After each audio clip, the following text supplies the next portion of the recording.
Um, I also have been trying to manage undiagnosed ADHD as well as all of these other stuff that's going on. So in the last like 3 years of my life, I've gotten sober, I've gotten homeless, I've done a degree.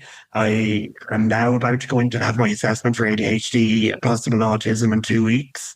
So there's been a lot going on. So I think I've managed because I've kind of spoken out about it and I've reached out for help and trusted the processes. I've had a therapist, a counselor, and all these different mental health professionals helping me. Some people in the music industry have been very helpful. Some of them haven't. That's just the nature of things. But family have been very helpful. Friends have been very helpful. So without all that support network, I don't know where I'd be today, to be honest with you. But I sit here now and it's even when you dwell on things and you have the opportunity to think about it and look back and sort of have to take a big breath really and go, Jesus, that's a lot. Like that's a lot for one person, you know. So at the moment I'm just kind of settling in myself, settling into my house and kind of taking a wee break a little from music, not working as much as I should be and just taking a step back from it all and evaluating things, but looking forward as well. It's very important to kind of keep your eye on the prize and keep moving towards, your future goals. That's easier said than done at times, isn't it?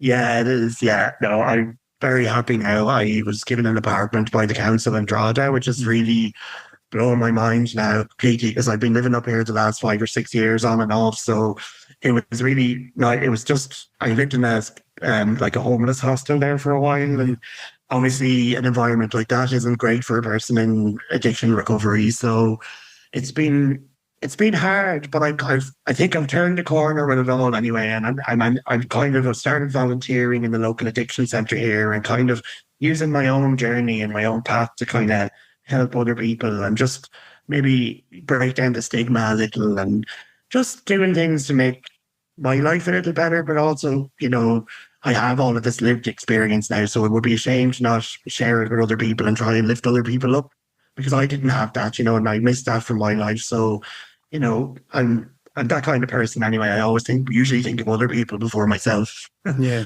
which Well, always doesn't suit well. yeah, but we all like to pass on some of our learnings from our mistakes or bad habits. And it's maybe as you get older, you see the value in it. When you're younger, you probably don't.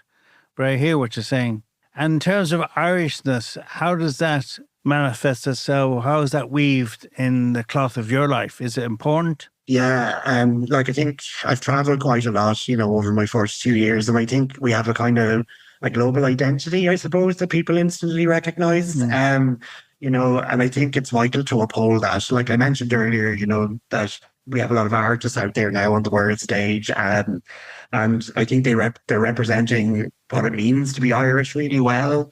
Somebody like Seema, for example, I saw her perform for the first time at the Electric Picnic last year. And she was the standout artist by a country mile. Even all the international acts that were there, nobody even came close. Mm. But she brought so much crack, and so much energy and a bit of mischief. And I think she really embodies the Irish spirit, like 150%. She's definitely megastar material. But then on the other hand, then later that evening, I saw Lancome. And I think they deserve quite a lot of credit for their social awareness. And I always admire artists who aren't afraid to speak the truth about modern life, modern Irish life in a way. Yeah. So I think that's quite important as well, to have that honesty. I do see artists sometimes sacrificing their art to fit into a mold, but it's refreshing to see artists out in the world stage kind of staying true to themselves. And I suppose Mel Joanne, who I work with, would be in a similar vein